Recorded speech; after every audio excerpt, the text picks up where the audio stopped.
اهلا السلام عليكم، ان شاء الله تكونوا على خير وبخير، والله يدخل علينا هاد العشر الايام الاواخر ديال رمضان بالصحيحه والسلامه ان شاء الله، وكامل داكشي اللي كنتمناو في الحياه ديالنا حنا والاهل ديالنا والاحباب ديالنا. واللهم انك عفو كريم تحب العفو فاعف عنا. فهنا البنات غادي نشارك معكم ان شاء الله الميناج الخفيف اللي غادي نديرو لهاد الصلاه هادي بالنسبه للناس اللي كيتعبوا في النظافه ديال الصالون ديالهم او في الدار ديالهم كامله، ما كيعرفوش كيفاش يرتبوا الامور ديالهم. ففي هذا الفيديو هذا غادي نشارك معكم كيفاش اختي تنظمي الامور ديالك، وكيفاش تقدري ترتبي الصالون ديالك وتنقيه من الاول حتى للتالي بافكار اللي هي سهله وبسيطه وبدون تعب وبدون مجهود، ما كيديش معك حتى ساعه ديال الوقت. فهنا البنات اول حاجه غادي نهز هنايا سبونج، غادي نوقفوه هنايا على الخشب، وغادي نشارك معكم هنايا الطريقه اللي كنديرها التصبين على الناشف. الا زعما كانوا عندكم طلامط ديالكم نقيين، يعني هذه كديريها في حالتي الا كان عندكم طلامط نقيين، اما الا كانوا مسخين فهذه غيتصبريهم اكيد. فانا كنجيب واحد الطاسه كندير فيها الماء، كندير اي معطر ديال الملابس او اي معطر كتبغي تستعمليه كتكون فيه ريحه زوينه. كنجيب واحد الشيته وكنبقى نشيت، عرفتوا كيفاش كيوليو الطلام ديالكم نقيين، كتحيد ديك الخمله اللي كتكون فيهم وكذلك ديك الغبره. راكم عارفين هاد الايامات تبارك الله العجاج تبارك الله ما شاء الله ما خلى فينا غير اللي ينسى، واخا كتكوني ساده الشراجم فكل شيء كيتغبر. فهاد الطلامط هادو ما بغيتش نصبنهم، راكم عارفين زعما كنبغي نحتفظ بهم فكنديرهم تصبينه على الناشف. ملي كيكونوا موسخين يعني ما كيكون فيهم ما يتشاف داكشي فاش كنديرهم في لاماشين كنصبنهم وكيخرجوا نقيين. فهنايا غادي ندير لهم تصبينه غير على الناشف. عرفتوا البنات الريحه ديال المعطر كيفاش كتكون طالقه فيهم، ريحه اللي هي زوينه وجميله بزاف. هذه البنات كما قلت لكم في حالتي لا كان عندكم الطلام ديالكم نقيين. فصافي هنايا كنجي هنايا اللوكوان كنمسح العجاجه. كتشوفوا هنا البنات الغبابر، ما عرفوش نتوما ولا لا، حنا بعدا في منطقتنا الشرقيه عرفتوا العجاج تبارك الله يعني ما بغاش يحيد كاع، ما خلى فينا غير اللي ينسى كيف ما كنقولوا، واخا كتكوني ساده الشرجم كيدخل. هنايا هذا النهار هذا كنلجو شويه مزيان، كانت الشميسه كما كتبان لكم الاضاءه باينه. داكشي علاش بغيت نخمل تخميله ديال العواشر اللي يدخلها هنا وعليكم بالصحه والسلامه. فالبنات ولفنا هاد التخميله هذه، واخا غير تنفضي وتردي حاجه لبلاصتها فهذه كتسمى بحد ذاتها تخميله. فالبنات الا ما خملناش ما كنكونوش على خطرنا، وراكم عارفين العيد تبارك الله يدخلوا علينا بالصحه والسلامه ان شاء الله حتى هو راه على الابواب. وداكشي علاش زعما بغيت نحيد عليا هنا البنات التخميله كيفاش كندير ليها انا. بحال هذا النهار هذا عطيت وقتي للصالون، غدا نعطيت وقتي للكوزينه، اللي موراها بيت الوليدات، اللي موراها السيجور، موراها الكوزينه. هكذا البنات ما كنتعبش راسي. فالبنات الا خملت داري كامل في نهار واحد فكونوا اكيد غادي نكون غشاشه وكون كنغش، يعني باش نجيكم صريحه. هذا هو التخمال اللي كندير انا، التخمال اللي هو بسيط وغتشوفوني ما غاديش نهز كامل هذا الشيء هذا، والبنات كل شيء كيبقى نقي. فانا غادي غير تابعوا معايا، غادي نوريكم الطريقه ديال التخمال ديال كيفاش كنخمل، الطريقه اللي هي بسيطه وسهله والله العظيم الا ما كتديش معك واحد الوقت وواحد المجهود. هنا البنات انا السيده اللي كنعيط لها باش تعاوني باش تهز معايا كانت عيانه، وقلت صافي غادي نشمر على دراعي وغادي نخمل غير راسي التخميله اللي موالفه كنخملها انا.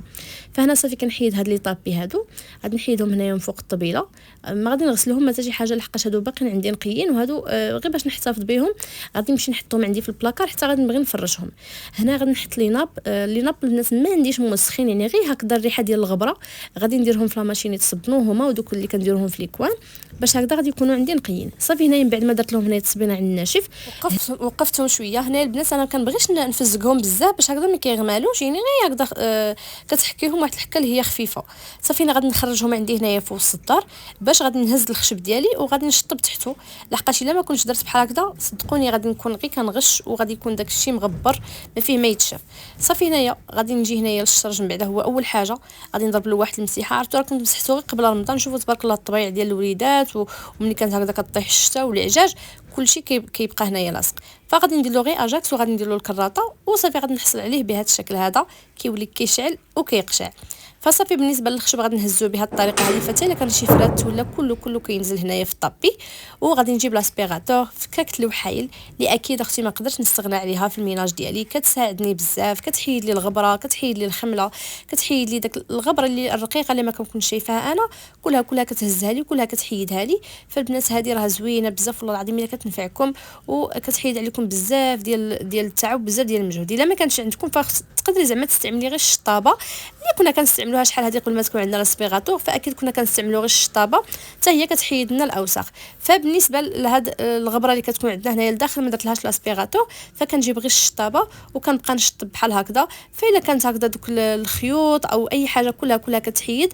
وشوفوا هنا الغبره، عرفتوا البنات اي البلاصه اللي كتضرر لي بزاف هي هاد البلاصه هذه اللي كتكون تحت الشرجم، ومع كنكون دايره تما داك الكاج ديال العصافير وكطير لي تما ديك الماكله. عرفتوا لقيت ديك البلاصه كلها موسخه بديك الماكله ديال العصافير والريش ديالهم، فقررت بغيتش نبقى نحطهم هنايا، فغادي نطلعهم للسطح حدا خوتهم يتشمشوا تمايا ويشبعوا هابه.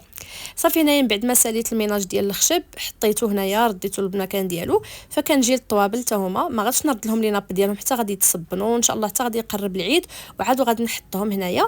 فصافي هنايا باقي لي غير لاسبيغاتور اللي غادي ناسبيري الارضيه او ناسبيري الطابي البنات من نهار شريته ما عمرني ما غسلته لحقاش كيبقى لي نقي. والصالون زعما كندخلو تقريبا غير جا عندي هكذا شي ضيف وشي ضيف او شي وجه عزيز بحال وجهكم اللي كندخلو هنايا للصالون، فكيبقى لي نقي زعما حتى وليداتي ما كيدخلوش لي زعما الا بغاو يلعبوا فكيلعبوا الدار كلها. الصالون زعما كيبقى موقر وكيبقى محترم وكيبقى صافي نقي وكيبقى مجموع. فصافي هنا كناسبيري الارضيه. فبالنسبه للطابي راه بعض المرات كندير له غير التصبين على الناشف حتى هو نفس الطريقه اللي درتها للطليمطات، فكنديرها للطابيه فكتبقى لي نقيه. غير بالنسبه للطابيه كنحل الشراجم باش هكذا يدخل ليها الشميسه وكيبقى يتهوى داكشي. صافي من بعد ما ساليت الميناج الكبير هنايا غادي نجيب نرد كل حاجه للمكان ديالها، وهكذا كنكون خملت الصالون ديالي بادق التفاصيل وكيكون كلشي نقي كلشي زوين وكلشي فيه ريحه زوينه باقل تعب باقل مجهود، وهكذا ما كنضيعش الوقت ديالي. والله الا ما داش معايا البنات حتى ساعه ديال الوقت وما عييتش، يعني ماشي بحال شحال هادي عرفتي كتخرجي كلشي وبعد المرات كتلقاي عاد داكشي كله مسخ. فبنات الميناج راه عنده القواعد ديالو، كل حاجه بالنظام كل حاجه بالتاويل كيف ما كنقولوا. يعني ماشي بالضروري نخرج الصالون ديالي كامل بانني باش نقيه وباني عاد نحس راسي اني نقيته. سيرتو البنات اللي عندهم الوجع ديال الظهر عندهم مشكل ما كيقدروش يهزوا الثقل، فهذه هي الطريقه انا باش كنخمل داري كامله وكتكون كلها نقيه وكلها منظمه نظيفه. هكذا ما كنتعبش الصحه ديالي وهكذا كيكون عندي كلشي محطوط في المكان ديالو وكلشي هو هذاك. فصافي هنايا باقي لي اخر حاجه او اللمسات الاخيره هو نرد الخدا ديال المكان ديالهم، وهكذا غادي نكون خملت الصالون ديالي بادق التفاصيل باقل مجهود باقل تعب. كيف ما كنقول هنا البنات ما بغيتش ندير البخور ما بغيتش نعطر لحقاش بزاف ديال البنات قالوا لي بانه حرام. انا ما كنتش عارفه هذه المساله هذه، كنت كنبخر في النهار وكنت كندير المعطر ولكن ما بقيتش كنديرو من بعد ما البنات نصحوني من قبل الفيديو ديال هذا قال لك بانه ماشي مزيان. فانتم تشوفوا البنات تقولي صبنتهم شوفوا كيفاش البنات كيخرجوا كيشعلوا وكيلمعوا، فالبنات غير يديروا هذه الطريقه هذه واكيد غادي تكونوا مرتاحين والله العظيم. فهنايا غادي نشارك معكم لي كرواسون يجيو زوينين مورقين. فكنحتاج هنايا معلقه ونص ديال الخميره حبوب، معلقه ديال السكر سنيده، كاس ديال الماء دافي. كنحرك كلشي وكندير فيلم اليمونتير وكنخليهم يتفاعلوا مع بعضياتهم تقريبا واحد 5 ديال الدقائق. فهذه مساله اللي هي مهمه. كنجيب لوبول ديال العجانه كندير فيه 5 الكيسان ديال الدقيق اللي كيكون مغربل من قبل وكيكون ممتاز. كنحتاج شويه ديال الملحه، بيضه واحده، عندي هنا 2 معالق ديال الزبده اللي هي مذوبه، وكنخلط كلشي مزيان مع بعضياتو. تقدروا ما ديروش العجانه تعجنوا غير بالايدي ديالكم، فهنا غير باش نكسب الوقت وصافي. فبنات من بعد ما تفاعلت لي الخميره فهذه مساله ضروريه خصكم ديروها. وهنا كنجيب تقريبا 2 كيسان ديال الحليب من الكاس ديال العنبه، انا عندي هنا كاس كبير، وكندير 2 الكيسان ديال الماء اللي كيكون دافي. واكيد غادي نعجن كلشي. انا هنا درت لهم 3 ديال الدقائق بالنسبه للعجين ديالهم، نتوما تقدروا تعجنوهم واحد شويه وتعلكوهم وديروهم في بلاستيكه هكذا باش كيتعجنوا معكم مزيان. يعني ماشي بالضروري غديروا العجانه كيف ما درت انا، يعني غير الناس اللي عندهم العجانه غير باش هكذا تحيد عليكم الوقت والمجهود تقدروا ديروا حاجه واحده اخرى. فصافي انا غنخليها تعجن. هنايا بروغراميتها على 3 ديال الدقائق يعني تعجن وتعلك مزيان. بالنسبه للعجينه ديالها خصها تكون خفيفه ما تكونش قاصحه وما تكونش سائله بزاف. غادي نوريكم لا تيكستور ديالها كيفاش غتكون. هنا البنات انا كنت شويه جريتها ولكن زدت لها شويه ديال الدقيق باش هكذا غادي تجمع لي، زدت غير واحد شويه باش غادي تجمعني وغادي تشوفوا كيفاش القوام ديال العجينه ديالي كيفاش غادي تكون. هاد المقادير اللي عطيتكم البنات ديال هاد لي كرواسون تقدروا ديروا الحلو تقدروا ديروا المالح، انا درت غير المالح. فصافي هنايا غادي نجيب العجينه ديالي، عرفتوا كتكون رطبه وزوينه هكذا ملي كتكوني كتخربي فيها ما كتكون لا قاصحه حتى شي حاجه وكتستعمليها كيف ما بغيتي. غادي ندير لها شويه ديال الزيت وغادي نخليها تختمر تيضاعف لي الحجم ديالها تقريبا هكذا واحد 10 ديال الدقائق. هنا صافي غادي نحطها في لوبول وغادي نغطيها ونخليها جانبا. صافي هنايا من بعد ما خليتها جانبا اختمرات لي وحصلت عليها بهذا الشكل هذا ضاعف لي الحجم ديالها. هنا غادي نديغازيها، غادي نخرج ليها كامل داك الغاز اللي كيكون فيها. فالبنات تقدروا تقسموا هذا العجين هذا على زوج، واحد ديروه حلو واحد ديروه مالح. انا درت غير المالح، ماشي مشكل، لحقاش انا في الاول كنحسب لي غادي ندير كميه غير شويه، ولكن عطاتني تبارك الله كميه اللي هي كبيره وندمت علاش ما قسمتهاش على زوج، ولكن ماشي مشكل. فصافي دائما غادي تستعنوا بالطحين، غادي ديروا الدقيق، لحقاش باش هكذا العجينه ديالكم ما تلصق لكمش، وديروا فوق واحد سطح العمل اللي كيكون واسع. فصافي هنايا غادي نقسم العجينه ديالي، قسمتها على زوج، فكل وحده كنديرها دائره كبيره. هنا عندي زبده مارغرين اللي كتكون عندي في الفريغو، كنحكها بهذا الشكل هذا، ضروري خصها ما تكون عندكم في الفريغو باش كتقدروا تحكوها باش هكذا ما كتذوبلكمش في الايدي ديالكم. وكنطويها بهذا الشكل هذا على شكل حربول اللي كيجي بهذا الشكل هذا، وكان نبسطها بالايدي ديالي ماشي بزاف، غير واحد شويه باش هكذا نقدر نطويها مربعه كيف ما غادي تبان لكم في الصوره. راه الصوره كتوضح نفسها بنفسها. فصدقوني البنات كيفاش كتجي مرقه، كتجي زوينه. غادي ندير لها هاد الطويه الاولى بهذا الشكل هذا من هذا الجانب، كنجي للجانب الاخر كندير نفس الطريقه. غادي نجي نطويها المره الثانيه من جهه ونعاود الجهه الاخرى نفس الطريقه، وغادي نطويهم بزوج على 4 كيف ما تلاحظوا معايا هنايا.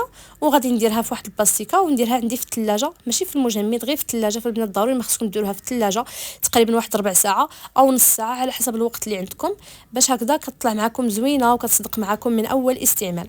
فصافي هنا من بعد ما درتها هنا في هذا الزيبلوك غادي نديرها في الثلاجه. وجيت باش كنصايب العجينه الاخرى نفس الطريقه كيف ما درت الاولى، كندير الثانيه ونحصل عليها بهذا الشكل هذا ونديرها عندي في الثلاجه.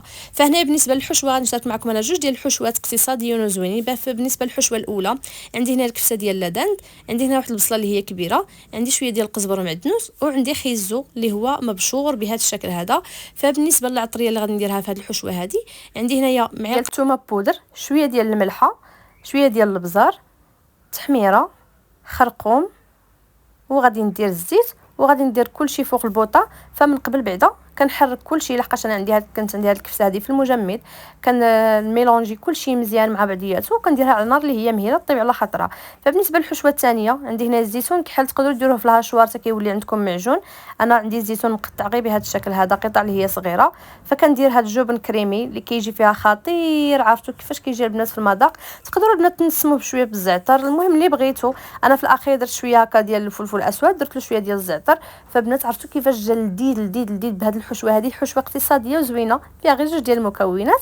فصافي هنايا من بعد ما فات لي ربع ساعه من بعد غير بلا ما صايبت الحشوه ديالي ووليت عند ديك العجينه، جبتها من الثلاجه. كنرش دائما سطح العمل عندي هنايا بالدقيق، وكنبقى نبسط العجينه ديالي بالميدلاك. وضروري البنات ما تخليوهاش غليظه، رقوها. وكنقسم العجينه ديالي بهذا الشكل هذا، على حسب بغيتو ديروا كرواسون كبيره صغيره مويه، على حسب نتوما اللي بغيتو. فانا درتها حجم اللي هو متوسط، زعما ما كبير ما صغير، ولكن تبارك الله كتعطيكم واحد الكميه اللي هي معقوله. تقريبا درت انا 5 الكيسان ديال الدقيق، والله العظيم اللي عطاتكم واحد الكميه اللي هي كثيره بزاف، لحقاش كلينا هذا النهار وعاد درتها في الفريغو وكليناها الغد ليه، يعني بقات لي واحد الكميه اللي هي كثيره.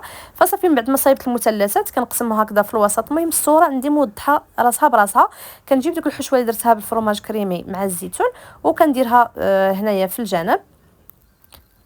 راه كلشي البنات تبارك الله كيعرف كيفاش يطوي الكرواسه. فالبنات كنديرها بهذا الشكل هذا.